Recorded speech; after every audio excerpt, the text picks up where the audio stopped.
Okay, so we're with Saus, short for sausage, and he's 15 years old, and he's come in because the last few days he's been drooling quite a bit from his mouth, and just the last couple of days they've noticed a wee bit of blood and a distinct smell. So he is not too bad in condition. He is a little bit lighter than he used to be. We looked back at his previous weight and it was quite a lot more. He is actually eating really well and still pretty active around home, which is great. His hydration's not too bad either, so I think for an older cat his kidneys are actually doing well. But my first concern is this mouth, and there's a few things that first jump into my mind. So we're going to have a wee look. Before we get there though, you can also see he's got a lot of wet and discharge on his feet. And we find that some cats with mouth issues can't actually clean themselves, or they might be pouring at their mouth, so they get a lot of the sticky saliva on their legs. And then we have a wee look, and if you see, his tongue is actually hanging off to one side, and you can see there's a big dribble coming out. And he hasn't actually quite got his mouth together.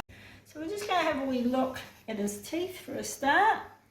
And his teeth are a little bit gooey there, quite a bit of tartar. Bottom teeth aren't too bad, but he is moving that tongue, which is good.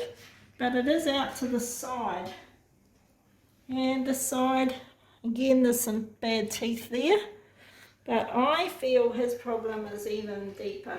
So if we open his mouth more, you can actually see he's got a growth on that bottom jaw, pushing his tongue to the side. There is some bad teeth there too, but I think the growth on that lower jaw is his main problem. So we've had a wee discussion with the owner.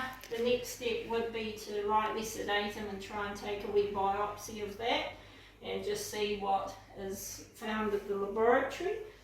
We might even put him on some antibiotics in the meantime just to see if it shrinks. Some of it could be partly infected.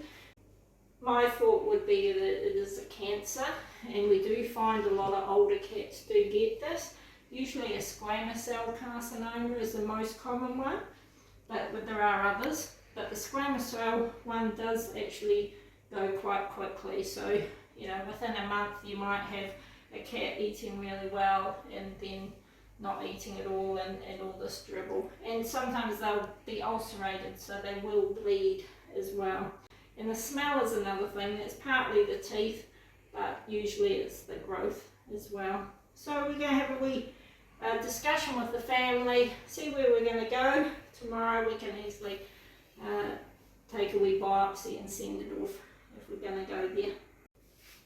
So if you're noticing your cat drooling a little bit more, or again the smell, remember we've shown you in other videos about the teeth, so don't be afraid to have a wee look and see what the teeth are doing as well, and just watch and see how the cat is eating, and get the vet to check it out. And usually the sooner the better with these ones. I do think there's quite a degree of pain that goes with them, so pain meds is quite important too. But I hope that helps and that you've learned something, and get those dribbling cats checked out. Alright, thanks for watching.